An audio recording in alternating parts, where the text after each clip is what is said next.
Continuamos entonces con esta serie que tiene que ver con las pruebas. Bueno, como he mencionado anteriormente, es una serie corta, pero que sin duda va a tener más información. Tendremos algunos domingos más hablando sobre las pruebas en el creyente. Para esta oportunidad nos vamos a concentrar en los santos propósitos de Dios en la prueba. Los santos propósitos de Dios en la prueba. Es el título de este mensaje. Recordemos que en nuestro tiempo anterior miramos que las pruebas son inevitables para el creyente. Las pruebas son inevitables para el creyente y tomamos como referencia el pasaje de Deuteronomio capítulo 8 versículo 2 y lo que estaba sucediendo en ese momento para el pueblo de Israel, una segunda generación que estaba por ingresar a la tierra prometida. Pero seguimos el recorrido y vamos a observar que Israel sigue allí porque hay una promesa que de ese pueblo va a nacer el Salvador. Bueno, todos en algún momento de nuestra vida hemos pasado o estamos pasando por alguna prueba.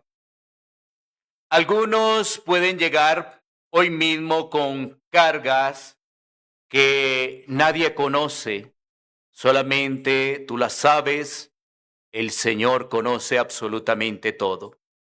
Quizás alguien esté enfrentando una enfermedad que ha cambiado su rutina y ha llenado su corazón de incertidumbre. Otros podrían estar atravesando dificultades económicas y no saber cómo suplir las necesidades en casa. Algunos están esperando una respuesta de parte de Dios, pero esa respuesta parece todavía no llegar, mientras que otros pueden estar lidiando con el dolor de una pérdida, una decepción o una puerta que se cerró inesperadamente. También hay creyentes que enfrentan el rechazo por causa de su fe, tal vez en el trabajo o aún inclusive dentro de su propia familia han sido expuestos a críticas por seguir y exaltar el nombre del Señor. Otros quizás con temores acerca del día de mañana, de las próximas semanas, preguntándose qué va a pasar. Otros quizás sirviendo al Señor, pero se encuentran un poco cansados, incomprendidos o desanimados. Cuando observamos las Escrituras, descubrimos que estas experiencias no son extrañas para el pueblo de Dios. Abraham, por ejemplo, tuvo que esperar años para ver cumplida la promesa de su hijo. José, por ejemplo, sufrió el rechazo de sus hermanos y la injusticia en prisión por causa de Potifar. David fue perseguido durante muchos años antes de ocupar el trono. Job perdió prácticamente todo lo que tenía y los apóstoles enfrentaron oposición, persecución y sufrimiento. Todo esto por causa del Evangelio. La realidad entonces es que las pruebas no son una excepción de la vida cristiana.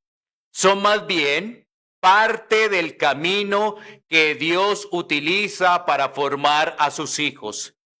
El creyente no está exento del dolor, de las lágrimas o de las dificultades. Sin embargo, existe una diferencia fundamental entre el sufrimiento del mundo y el sufrimiento del cristiano, ya que aquel que ha reconocido a Cristo como Señor y Salvador comprende que no está solo en el desierto. La persona que vive en el mundo sin reconocer a Cristo lucha y cada vez siente más decepción, lamentablemente. Lo que para nosotros puede parecer un horno de aflicción, haciendo referencia a nuestro pasaje central, para Dios es un proceso de transformación.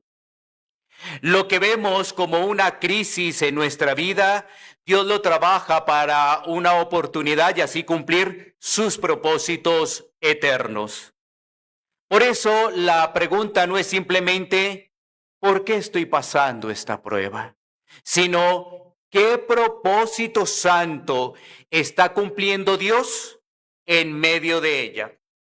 Con esa perspectiva, vamos a mirar nuestro texto, donde el Señor declara por medio del profeta Isaías, he aquí, te he purificado y no como a plata, te he escogido en horno de aflicción. En estas palabras observamos que detrás de cada prueba permitida por Dios existen propósitos para el bien de sus hijos y para la gloria de su nombre. Vamos a mirar en primera instancia el contexto de este pasaje.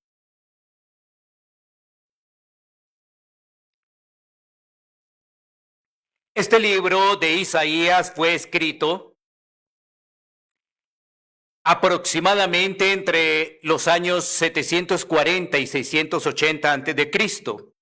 Isaías desarrolló su ministerio principalmente en el reino de Judá, durante los reinados de Usaías, Otán, Acaz y Ezequías. Isaías fue llamado por Dios para proclamar tanto juicio, pero también esperanza. Denunció el pecado, la idolatría y la hipocresía del pueblo, pero también anunció la restauración de Israel y la venida del Mesías. El propósito del libro es mostrar la santidad de Dios, denunciar el pecado de su pueblo y anunciar la salvación que vendría por medio del Mesías prometido.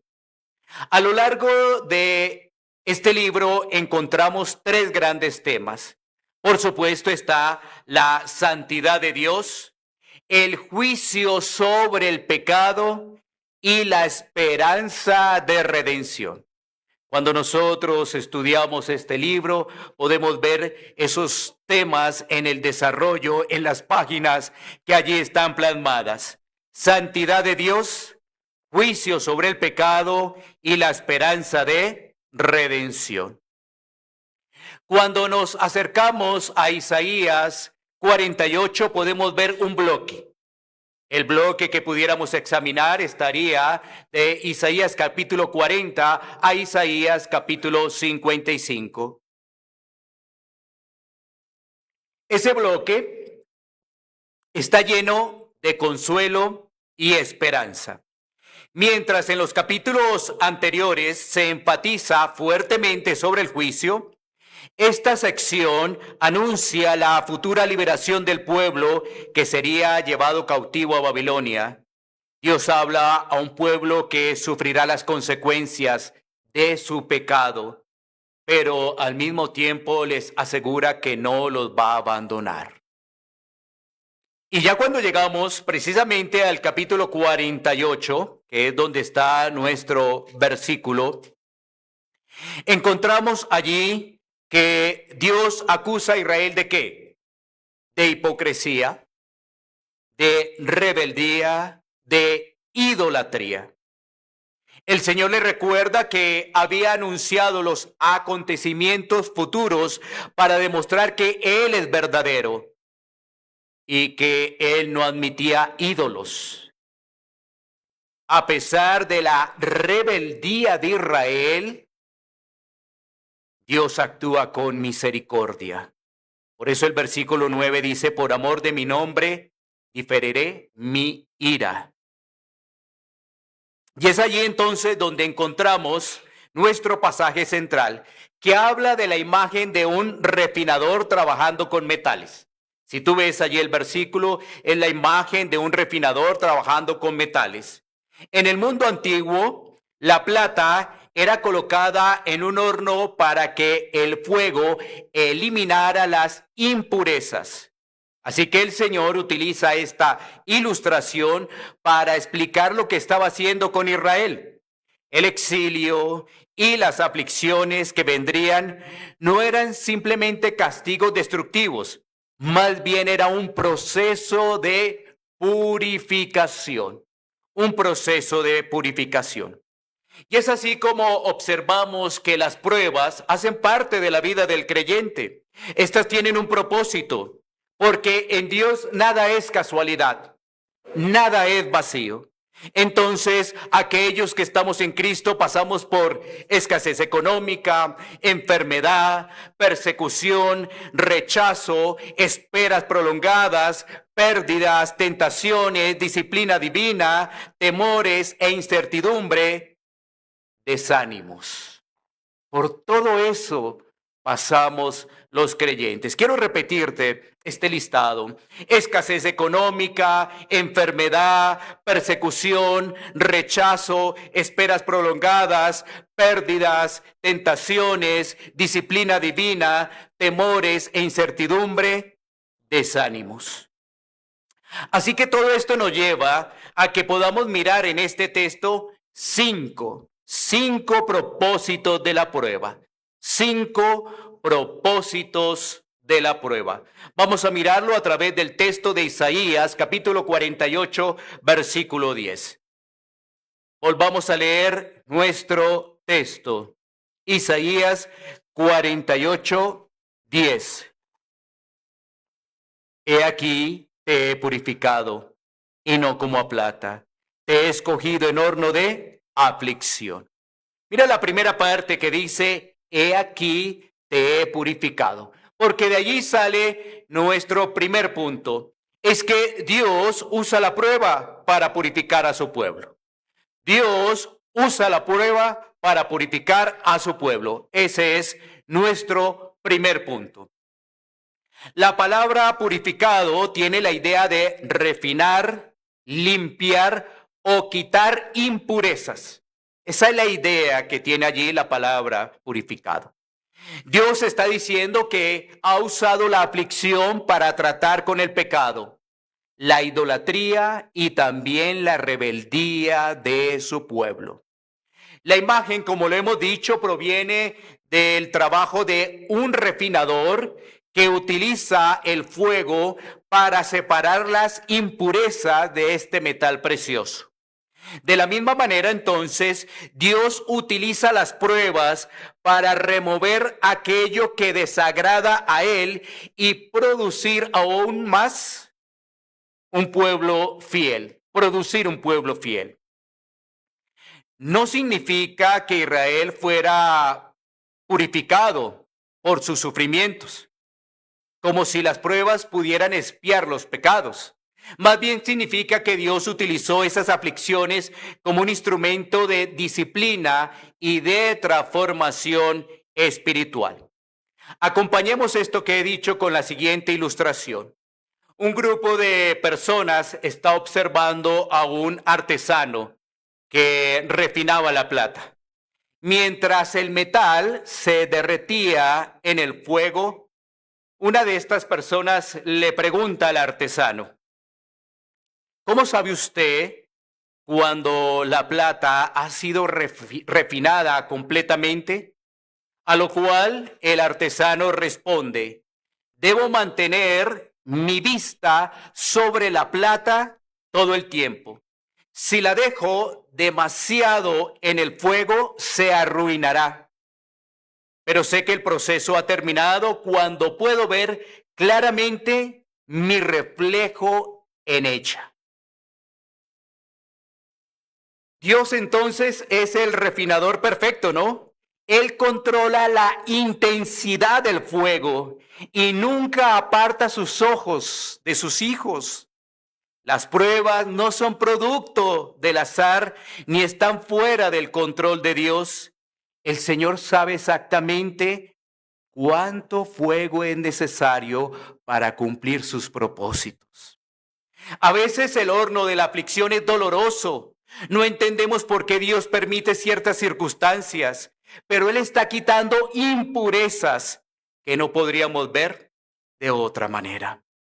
Él está removiendo, por ejemplo, el orgullo, la autosuficiencia, la confianza en cosas temporales y todo aquello que impide reflejar a Cristo. Y el propósito final del refinador, recuerden que no es destruir el metal, sino que nuestra vida pueda verse cada vez más a la imagen de nuestro Señor Jesucristo. Así que miremos que esas pruebas entonces ¿qué exponen? Miremos aquí una lista que podría ampliarse. No es una lista exhaustiva, pero nos sirve como referencia para tocar este primer punto, ¿no? Este primer punto que hace referencia es que Dios usa las pruebas para purificar a su pueblo. Entonces, las pruebas que exponen: orgullo, autosuficiencia, mundanalidad, pecados ocultos, falsas seguridades. Vamos a explicar algo de ellas. Orgullo, autosuficiencia, mundanalidad, pecados ocultos, falsas seguridades. Miremos un momentico el Salmo 119, 71. Salmo 119, 71. Mira lo que dice el salmista. Bueno me es haber sido humillado para que aprenda tus estatutos.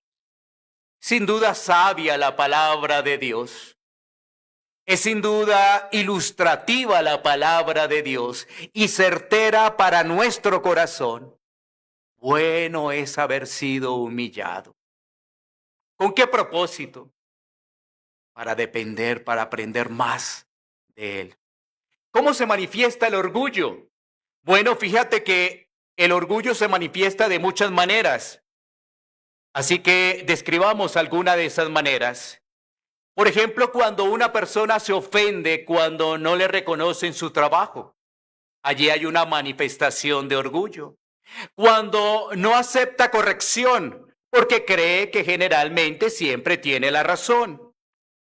Cuando menosprecia a quienes saben menos o tienen menos recursos económicos. Cree que sus logros son únicamente resultado de su esfuerzo, de su inteligencia. Generalmente esa persona no está dispuesta a escuchar y busca siempre tener la razón. Manipula a otros para lograr sus objetivos. Busca reconocimiento pasando por encima de las personas.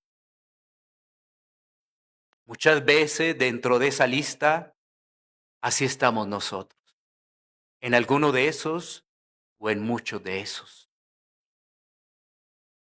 Cuando hablamos de la autosuficiencia, ¿esta cómo se manifiesta la autosuficiencia? Bueno, en aquella persona que toma decisiones sin orar, que busca a Dios solo cuando siente que los problemas le están ahogando, confía más en sus experiencias y propias decisiones que en la palabra de Dios. Un ejemplo muy cotidiano de esto que acabé de mencionar es una persona que logra una estabilidad económica, entonces ya no ora igual. Ya no depende de Dios de la misma manera. Su corazón lo está influenciando, ¿para qué? Para depender más de él mismo que de las promesas de Dios. Tristemente, allí el corazón entonces empieza a ser de las suyas. Cuando hablamos de mundanalidad, ¿cómo se manifiesta? Bueno, es una persona que está obsesionado por el dinero, por la reputación, vive bajo las apariencias. Dedica más tiempo a lo superficial que a las cosas de Dios. Adopta los valores del mundo. ¿Para qué? Para ser aceptado ante el sistema del mundo. Y su felicidad no está en las cosas de Dios, sino que está mirando lo temporal. Recuerda que la palabra nos dice que no debemos amar el mundo ni las cosas que están en el mundo. Miremos ahora los pecados ocultos, cómo se manifiestan. Estoy dando apenas unas ilustraciones, unos pequeños ejemplos. Estos pecados ocultos se manifiestan con resentimientos, falta de perdón escondidos, envidia que nunca se expresa abiertamente, hipocresía, aparentar santidad mientras vive una doble vida. Esto va acompañado con la murmuración y la queja.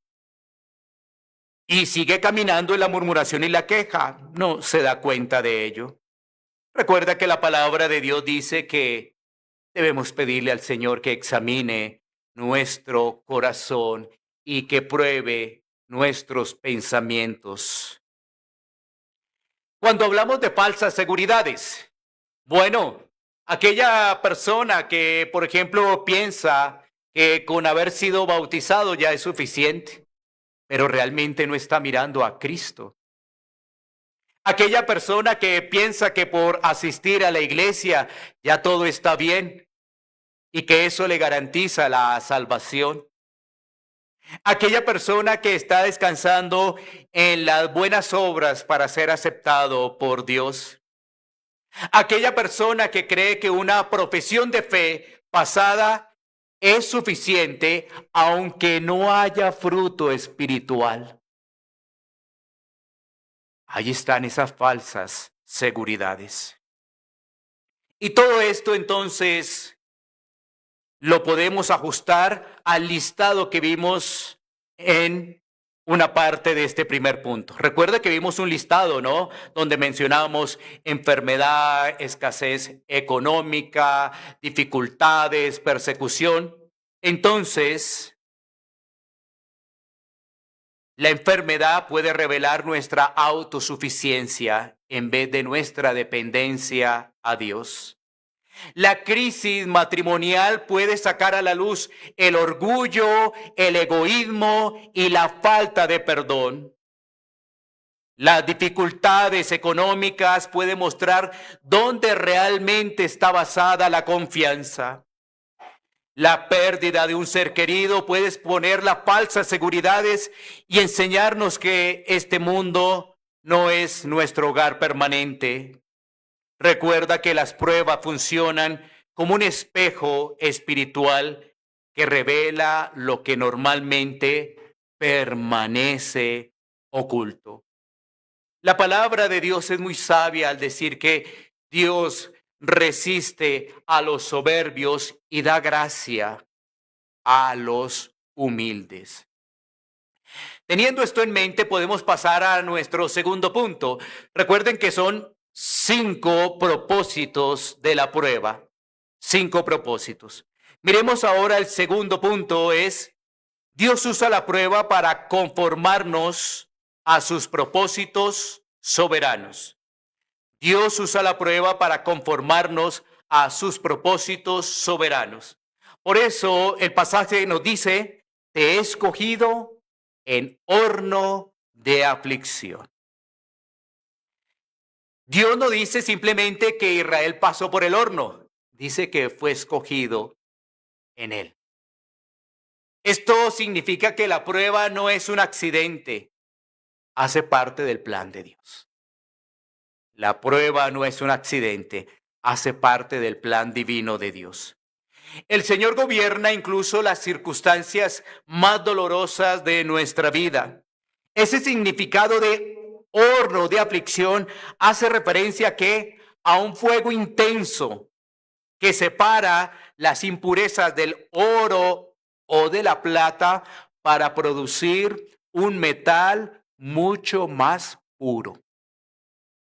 Entonces hay un fuego intenso que separa esas impurezas. ¿Con qué fin? Con el fin de producir un metal mucho más puro. Dios toma esta imagen y la aplica a las pruebas que Israel estaba experimentando. El horno de aflicción, como le hemos dicho, representa circunstancias difíciles, sufrimientos, disciplina y especialmente el cautiverio babilónico que el pueblo iba a enfrentar. Pero aquí debemos recordar algo muy importante, y es lo que nos dice Romanos capítulo 8, versículo 28. Romanos capítulo 8, versículo 28. Y sabemos que los que aman a Dios, todas las cosas les ayudan a bien. Esto es, a los que conforme a su propósito son llamados. Nada escapa del control de Dios. Enfermedades, pérdidas, persecuciones, todo está bajo su gobierno soberano. Así que la enfermedad no escapa de su gobierno. La muerte no escapa de su gobierno. La crisis económica no escapa de su gobierno. Más bien esto nos debería llevar a poder confiar más en Él, depender más de Él y darle la gloria a Él. Porque precisamente nuestro tercer punto es que Dios usa la prueba para producir dependencia de Él. Dios usa la prueba para producir dependencia de Él. Ese es nuestro tercer punto. Ya que el horno de aflicción elimina toda confianza falsa. El horno de aflicción elimina toda confianza falsa.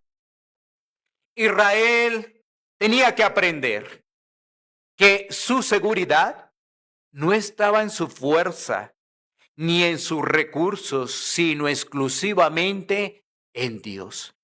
Recordemos el contexto de este pueblo. Este pueblo era desobediente porque estaba la idolatría, estaba la rebeldía. Este pueblo necesitaba aprender a depender más del Señor. La prueba nos lleva a reconocer más bien que nuestra fragilidad y nuestra necesidad constante del Señor.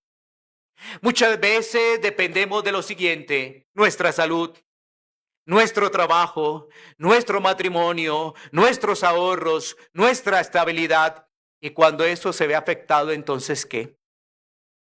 Bueno, somos frágiles. Esa es la realidad. Somos frágiles. Por eso decíamos, una enfermedad puede enseñarnos a depender de Dios más que de nuestras fuerzas. Una crisis financiera puede enseñarnos a depender más de sus promesas que de nuestra cuenta bancaria. La pérdida de una persona amada puede llevarnos a descansar más profundamente en la esperanza eterna de Cristo. Muchas veces Dios permite que nuestros recursos se agoten para que descubramos que Él nunca se agota. La aflicción nos enseña a orar con más fervor y a descansar más profundamente en las promesas de Dios. Orar es buscar el rostro del Señor, depender de Él, de sus planes que son eternos. Recuerda, nuestros planes cambian. Nuestros planes son frágiles. Nuestros planes muchas veces no dependen de la palabra de Dios, sino dependen de nuestras emociones y de lo que piensan los demás. Todo eso debe ser corregido. Todo eso debe pasar por el horno de aflicción. Esto nos lleva a nuestro punto número 4, y es que Dios usa la prueba para manifestar su gloria. Dios usa la prueba para manifestar su gloria. Y esto lo podemos ver en el acompañamiento de los versículos 9 y también el versículo 11 de nuestro pasaje central. Fíjate cuando tú ves el versículo 9 y el 11. Dice, de Isaías 48, por amor de mi nombre, diferiré mi ira y para alabanza mía la reprimiré para no destruirte. Esto es por amor de su nombre. Esto es para manifestar su gloria. Y el versículo 11, míralo nuevamente. Por mí, por amor de mí mismo, lo haré, para que no sea mancillado mi nombre y mi honra no la daré a otro. Qué interesante es poder entender esto, porque esto nos cambia el panorama. Si ves, estamos impregnados de falsas enseñanzas. Aun cuando viene la enfermedad, cuando vienen las dificultades, uno dice, no fuera, saco eso, rechazo eso. Pero estamos viendo qué dice las Escrituras, que son sabias, que son fieles y que traen bendición y propósitos para nuestra vida. No te guíes de tus sentimientos, guíate por el poder precioso y hermoso de la palabra de Dios, que es impactante. Ahí está el poder de Dios. Cuando Dios recibe gloria, pues eso trae también bendición para nuestra vida. El propósito final de Dios en toda circunstancia es la manifestación de su gloria, al sostenernos en medio del sufrimiento, al fortalecer nuestra fe, al mostrar su fidelidad en la adversidad, al producir perseverancia en sus hijos. En lo práctico, Dios recibe gloria cuando un creyente sigue confiando en Dios en medio de su cáncer. Un matrimonio que está perseverando, buscando la restauración. Una familia adora a Dios aún en medio de las dificultades económicas. Un cristiano mantiene su fe aún después de perder a su ser querido. La gloria de Dios muchas veces brilla con más intensidad en medio de los momentos difíciles, en medio de los momentos de sufrimiento, que en los tiempos de prosperidad.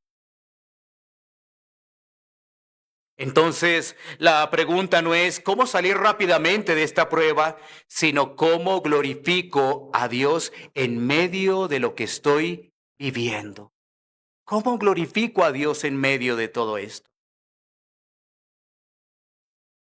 Y tenemos nuestro punto número 5, y es, Dios usa la prueba para producir en nosotros fruto espiritual. Dios usa la prueba para producir en nosotros fruto espiritual. El refinador tiene un propósito después del fuego, ¿no? Así también Dios prepara a sus hijos mediante las pruebas, ¿para qué? Para crecimiento, para darnos fruto espiritual y una preparación adecuada para llegar a la meta final. Segunda a los Corintios 4:17. Miremos este pasaje.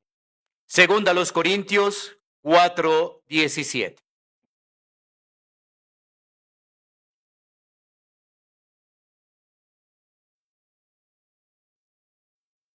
Dice la palabra de Dios: porque esta leve tribulación momentánea produce en nosotros un cada vez más excelente y eterno peso de gloria. ¿Cómo llevamos esto a la práctica? Date cuenta. En la enfermedad el Señor está produciendo paciencia. Así es. En la escasez, el Señor está produciendo perseverancia. En el dolor, el Señor está trayendo compasión para que tú tengas con otros esa compasión. Está trayendo madurez espiritual, está trayendo esperanza eterna, está trayendo humildad. ¿Si ves que es diferente el evangelio bíblico? El evangelio bíblico te cambia la manera de pensar. No es lo que dice afuera, no es lo que piensas de afuera, no es ir a las escrituras. Necesitamos crecer en esa paciencia, necesitamos crecer en esa perseverancia, en esa compasión que debemos tener por aquellos que están pasando situaciones difíciles, momentos de lucha. Todo eso nos ponemos activos que trae madurez espiritual, esperanza en lo eterno, humildad, dependencia de Dios. Cuando empezamos a mirar nuestra vida cristiana y empezamos a mirar las pruebas, reconocemos que ellas nos ayudaron a crecer espiritualmente. Empezamos a ver ello.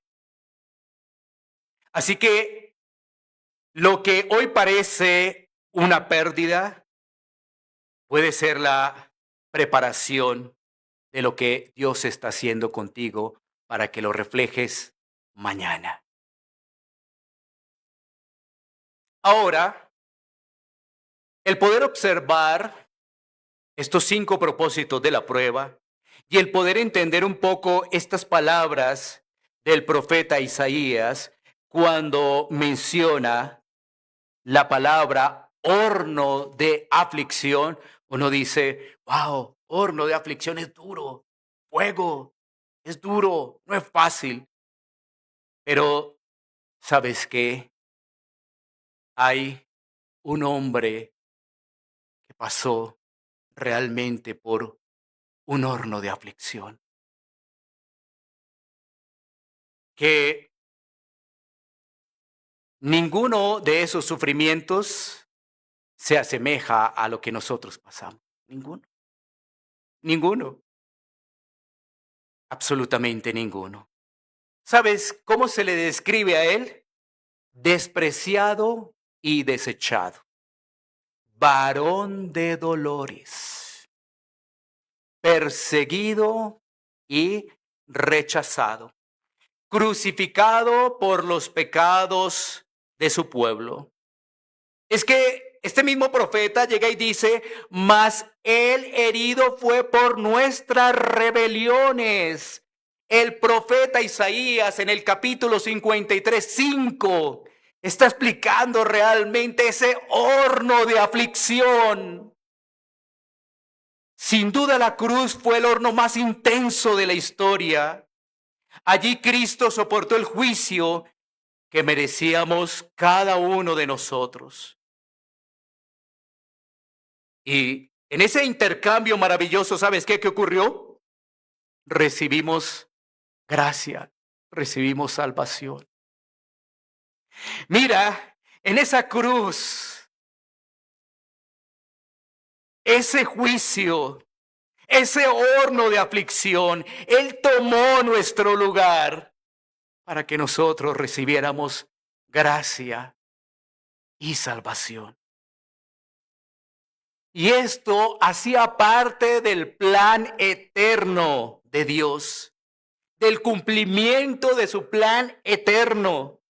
Por eso, cuando atravesamos pruebas, podemos mirar a Cristo y recordar que Dios sabe cómo usar el sufrimiento para producir gloria.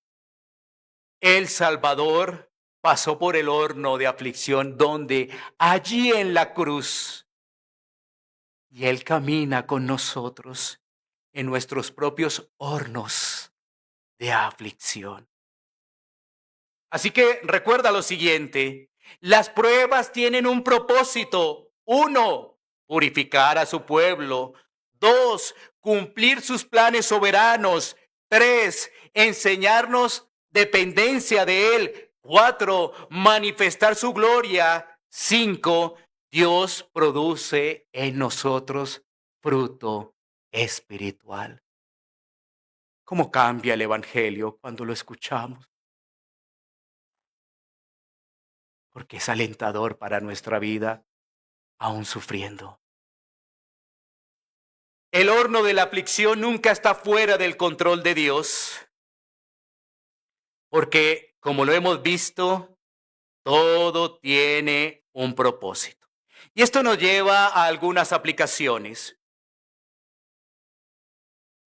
Miremos la primera. No interpretes la prueba como abandono de Dios. No interpretes la prueba como abandono de Dios. Cuando se atraviesa momentos difíciles, entonces tú debes tener presente que Dios está al control, que Dios sigue gobernando cada circunstancia y que está obrando para tu bien espiritual. Cambia la mirada. No pienses que Dios te ha abandonado. Estás clamando, estás orando y piensas que el Señor te ha abandonado. No. Más bien, recuerda que Dios sigue gobernando y que Él está obrando para tu bien espiritual. 2, pregúntate, ¿qué te quiere enseñar Dios con esa prueba? Pregúntate, ¿qué te quiere enseñar Dios con esa prueba? Ya que generalmente nos preguntamos, ¿por qué me sucede esto? Ya que yo leo la Biblia, yo voy a la iglesia, intento acudir a los medios de gracia. ¿Por qué me sucede esto a mí? Más bien la pregunta la podemos cambiar y es, ¿qué está formando Dios en mí por medio de esta prueba? ¿Qué está formando Dios en mí por medio de esta prueba? Si te das cuenta, siempre que llegan pruebas, lo primero que hay en nosotros es como esa defensa natural que tiene todo ser humano a decir, ¿por qué a mí? Pero cuando tú te sumerges en las escrituras, cambia la concepción. 3, confiar en el carácter de Dios cuando no entiendas sus caminos. Confía en el carácter de Dios, aún no entendiendo sus caminos. Muchas veces nos damos cuenta del fruto de esa prueba, por supuesto, cuando ya ha pasado un buen tiempo. No es de inmediato. Entonces, descansa en que Dios es sabio, bueno y soberano. Descansa en ello. El mismo Dios que enseña que las pruebas hacen parte de la vida cristiana es el mismo Dios que nos muestra que Él es misericordioso. Entremos entonces en esta recta final.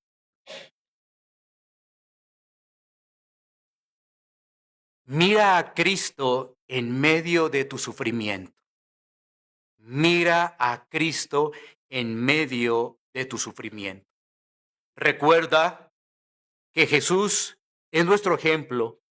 Él pasó por el horno mayor, si lo podemos decir de esa manera, ¿no? Él pasó por el horno mayor, nosotros no. Aunque pasamos nosotros también por horno, pero Él pasó por el horno mayor. Un fuego muchísimo más intenso allí en la cruz. Así que si yo miro a Cristo, estoy entendiendo que Él comprende perfectamente mi dolor. Y Él es el que puede sostenerme aún en medio de la situación. Tengo que mirar a Cristo. Por eso tengo que rogarle a Él que me dé el ánimo, la valentía para mirarlo cuando mi cuerpo quiere quejarse y estar lleno de murmuración. Y puede ser con cualquier otra aflicción. Pero aquí también viene una vez más este llamado, que es confiar en Cristo, no solamente en medio del sufrimiento, sino confiar en Cristo para tu salvación. Es que sin duda la mayor necesidad del ser humano no es salir de la prueba temporal, sino la mayor necesidad que tiene el ser humano es ser reconciliado con Dios por medio de nuestro Señor Jesucristo. Eso es. Muchas veces, cuando ya termina esta prueba que es temporal, no está la misma actitud para la búsqueda de las cosas de Dios. Las agendas empiezan a cambiar. Las prioridades empiezan a ser otras. Pero ¿qué decir de aquella persona que recibe mensajes completamente positivistas y piensa que venir a Cristo es que se le va a solucionar ese tema que tiene en familia, ese tema que tiene en la economía o ese tema por el que está pasando temporalmente? Y entonces viene un momento de calma y esa persona sigue como si nada, porque tiene un oído tapado. No ha entendido a qué vino el Señor Jesucristo. No ha entendido ello. No ha entendido que está en enemistad con Dios. No ha entendido que está perdido y que vive en delitos, en pecados. Más bien esa persona debería comprender que él no puede hacer nada. Él lo único que debe hacer es clamar por su salvación, clamar por Cristo, reconocer que es un pecador, reconocer que ha tenido una vida ligera y enfocada en las cosas del mundo. ¿Para qué? Para ver la esperanza de Cristo.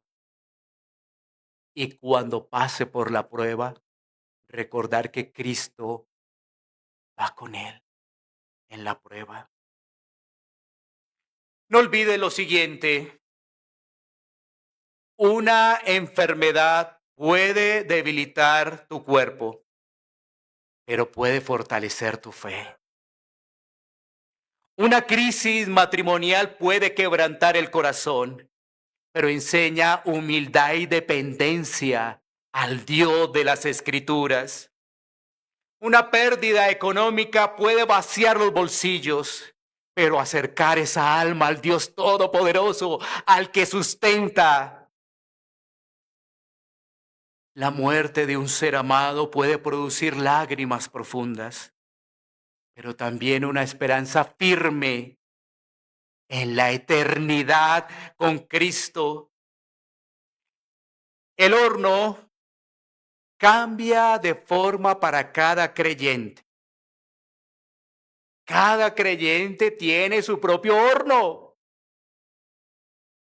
El mío no es el mismo tuyo, no lo es. Cada creyente tiene su propio horno. Pero ¿sabes qué? El refinador sigue siendo el mismo. Es el mismo. Ese sí no cambia. El refinador sigue siendo el mismo. Y el propósito de ese refinador es que sus hijos sean purificados, transformados y hacerlos más semejante a Cristo. ¿Por qué? Porque estamos en un mundo caído que fácilmente nos quiere contaminar. Fácilmente. Uno mira a Israel y Israel dice rebeldía, idolatría, desobediencia, falta de dependencia a Dios. ¿Y tú no crees que esas cosas nos acompañan muchas veces a muchos de nosotros? Ah, tú dices, es que es tan sencillo decir, no, yo ya no tengo idolatría. No, no, no, no, no, no, no es así. No te engañes, no nos engañemos. Tenemos que estar luchando con ello. Tenemos que estar luchando con ello. Y como muchas veces decimos, no, idolatría no, yo ya pasé por eso, yo ya no. Cuando tú te das cuenta, estás allí en el horno de aflicción. Porque dijiste, no, yo ya no tengo ese problema, yo ya, imágenes, no, eso es del pasado. Qué simpleza y poca Biblia hay en esa respuesta. Por eso, no olvidemos ese propósito, es que seamos cada vez más semejantes a Cristo. Semejantes a Cristo. Así que hay dos cosas que quiero dejarte para concluir. La primera es que debemos poder comprender que las pruebas son inevitables en el camino cristiano. ¿Y qué debemos hacer nosotros? Correr a Cristo, correr a Cristo. Esa es la respuesta. Las pruebas son inevitables en el camino cristiano. ¿Qué debemos hacer los creyentes? Correr a Cristo. Eso es lo que debemos hacer. Pero podría ser que una persona pase la prueba, esté pasando por prueba y entonces olvide la esperanza de Cristo y entonces llega la murmuración, la queja, las preguntas, ¿por qué a mí? Pero corremos a Cristo aún en medio de la prueba. Y lo segundo es que hay que correr a Cristo para poder experimentar la salvación. Hay que correr a Cristo para poder experimentar la salvación. De lo contrario, todo esto es palabras, palabras y nada más. Mira, aquí tenemos el consejo sabio y fiel, pero esto se vuelve realidad en cada uno de nosotros. Unos pasarán por pruebas, otros están pasando, otros ya pasaron, pero vendrán otros, vendrán otros. Así que entiende el mensaje, corre a Cristo, corramos a Cristo en medio de las pruebas, porque recuerda, Él está con nosotros en medio de la aflicción. Y aunque tenemos hornos diferentes cada uno, el refinador es el mismo, el que no cambia, el que es soberano, el que prometió que iba a estar con nosotros hasta el fin de los días. Vamos entonces a orar. Y el Señor nos continúe dando más información sobre las pruebas. Así que oremos.